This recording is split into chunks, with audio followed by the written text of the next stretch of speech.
மறக்காம சர்ப்ரைஸ் பண்ணுங்க. Thank you. So knight d to e5, and I've attached the rest of the game in the PGNs, but of course the pawn on c4 is hanging, and it's not easy to unpin here, and black can just continue with rook f d8, strengthening the position, and has very good coordination here. So I think that this is a nice rare move to play. a6, it has already been tested in some games, it's quite logical. We just want to take back that pawn on e5, nothing crazy. But recently, a very, very recent game that was played by Grandmaster Caro Kann in this variation, he played a novelty in this position, which is quite rare as we're on move 7, but just goes to show you there are many unexplored avenues in such unusual positions like these. He played the move Queen c7. Now, this isn't anything we haven't seen before. The idea is just to target both of these pawns here. But the game took a very interesting turn here, and he managed to use a lot of the ideas that we've already covered. So knight bd2, he played knight g to e7, going for knight f5, which is the usual idea. Bishop d4, now he played a little bit of an unusual move here, or at least for us, since we haven't seen it, but it's going to come up again, I'll make you a promise.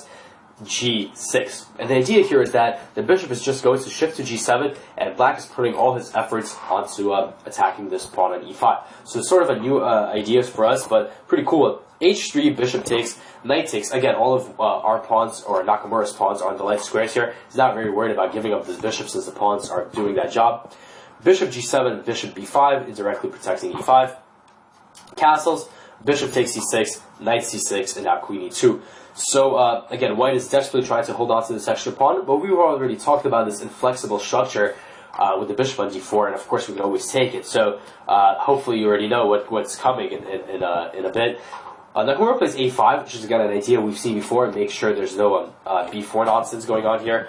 Castles, rook to d8, that's a little bit of a mysterious move, but the idea here, when white played b3, the idea was reveal bishop to f8, of course now targeting this pawn on c5, after which a3 was played. So the reason b3 was played to set up this a3 move, to make sure there's no a4 ideas. So now b4 really could be a problem. So Nakamura plays an idea that we already know, but uses a very neat tactical way to do it. b6, and we've already seen this idea before, we know what the purpose of this is. Here it looks a little weird, because after pawn takes b6, we can't get that pawn back, but of course, knight takes d4, nice little intermezzo, hitting that queen on e2, and after pawn takes d4, queen b6, we have that typical situation that we've seen before, down a pawn, but we have the bishop versus knight advantage, have open files on the queen side, and some nice targets to attack here. So, this was the excerpt of the game I want to show you. This queen c7 idea, a novelty here, but also the ideas after, quite interesting. Go queen c7, and then knight g7, we've seen that, but then g6, bishop g7, attack e5, and later on we got to see another iteration of this a5, b6 idea undermining the queen side. So, quite interesting here. So, yeah, this move bishop e3 here, there's two options.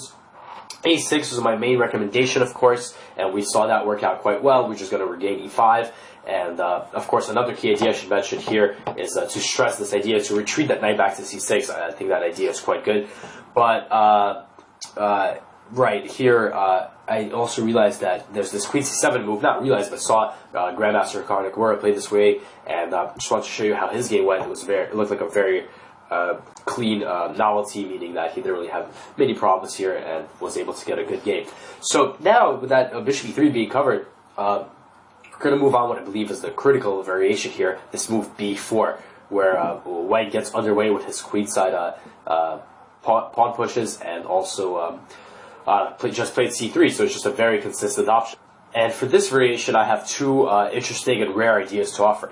First off, I'll mention Grandmaster Nakamura, again, has been playing this variation a bit recently, and in this position he played the move a6, which is an idea we've already seen. He just wants to sort of keep that queen side in check, and he was able to achieve he actually won against Topalov, another 2700 Grandmaster, after 92, 95, queen a4 check, knight d7, knight e5, knight f6, so Black has regained his pawn, and actually currently wants to play the move b5. So, for example, I can't imagine what move White can play here that would make that move effective. So, let's say a random move like a3. Here's what I mean. Why b5 is an idea. The point here is that, of course, if the queen retreats, then the e5 knight hangs, and if pawn takes b6, then queen b6 gets rid of this annoying pawn. So that's kind of a funny note here. But the main idea here is that the most natural move is to play knight takes g4, knight g4, and White gets the two bishops. But this is a structure we sort of talked about. Black is just ready to play bishop b7, maybe bishop f6. Knight can jump back to e5. So this was a rare idea that was used by Nakamura to play a6 here. Again, it's maybe something to take notice. Always want to look at what the top players are doing. But the idea that I wanted to suggest here is the move g6. And I already said this move is going to come back. And once we see it in the Hikaru game, the Nakamura game, this move is actually making an appearance once more. And I think it's a very logical idea here because there's not really anything to do. Of course, we can try to undermine with b6, a5, but it's not so easy because this knight can fall for b5 strikes. So this bishop is kind of restricted on this diagonal, and this e5 pawn is quite important. So we want to go bishop g7, capture this pawn, and then enjoy this wide open diagonal after White has played b4 and weakened c3. So I noticed this move after I saw that it's been played a couple of times, but several of those games were by grandmasters, so I had a deeper look at it, and I was very impressed by the following game, which I believe is very instructive. We can have a look at it now. Bishop to b5, bishop takes f3, so getting rid of this defender of e5. This was the game. Queen f3, bishop g7. So according to the plan, we're attacking that e5 pawn.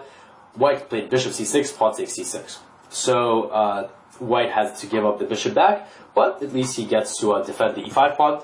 Now, queen e2 was played. a5, I really like this move, sort of probing on the queen side. And of course, if we take on b4, this bishop can get this wide open diagonal. So White played a3 here, but now this rook has the potential to get in the game at any point. And Black just played the move f6 here.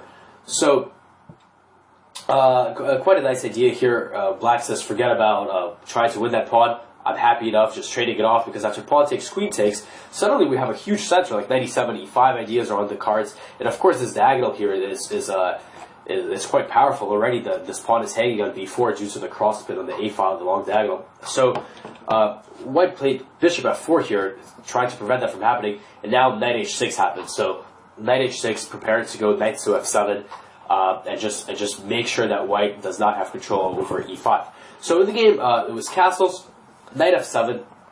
Here White made a funny decision to play knight d2, just giving up this pawn, and of course after it takes bishop g3, castles. The opening has been a complete success for Black here, because, well, we've got the pawn back, and not only did we get a pawn back, we got quite a formidable pawn. We're ready to push e4 and have a very powerful center, and Black ended up winning this game. But I guess the reason White did this, White was of course worried after takes, queen takes f6.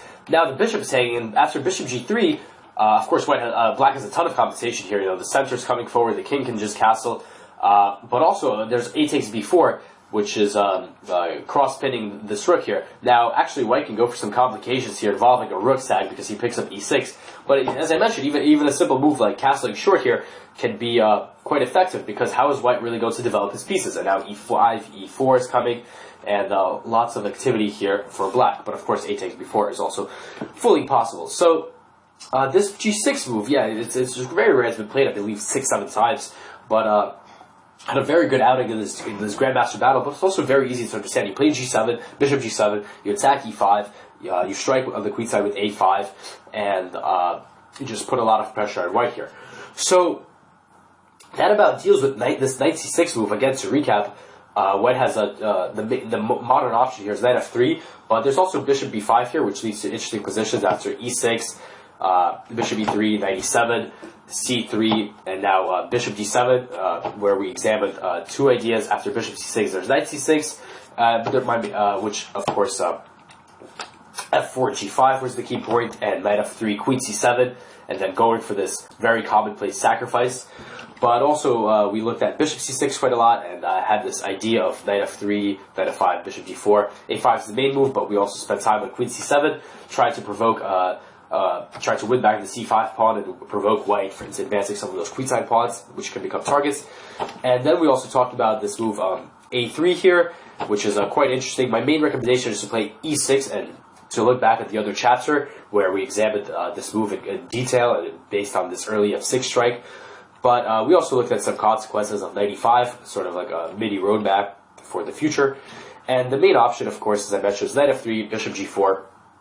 Bishop b5 here is not a worry because of this queen a5 move, followed by the typical plans, e6, knight e7, knight f5. Just got to memorize a little bit here. But the critical option is c3, e6, b4. And we looked at bishop e3 here, after which the rare move a6, looking to regain this pawn on e5, or Nakamura's move queen c7 are both quite interesting. But b4 here is the main line in my opinion, and now a6 was trying to make a Caro, but g6 is quite a viable, good move, just preparing bishop g7 and putting a lot of pressure on white's center. So here's another option for your repertoire. As I mentioned, I like to have both Nc6 and e6 at my disposal. First of all, there's a lot of ideas that overlap that are useful to know, and second of all, it never hurts to just have more than one option against one of our opponent's most critical lines. And I had a lot of fun analyzing and presenting these variations, and looking at all these various sacrifices and various active maneuvers for black. It's not often that you get to fight for the initiative with the black pieces as early as move 10. White has a lot of ways to go wrong here, and armed with this knowledge here, I'm sure it will make your task a lot easier to make your opponent fall for one of these traps.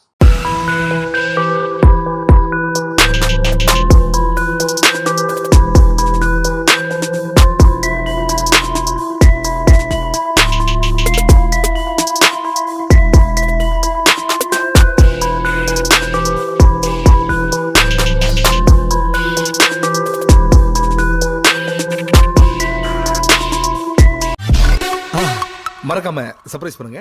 Thank you.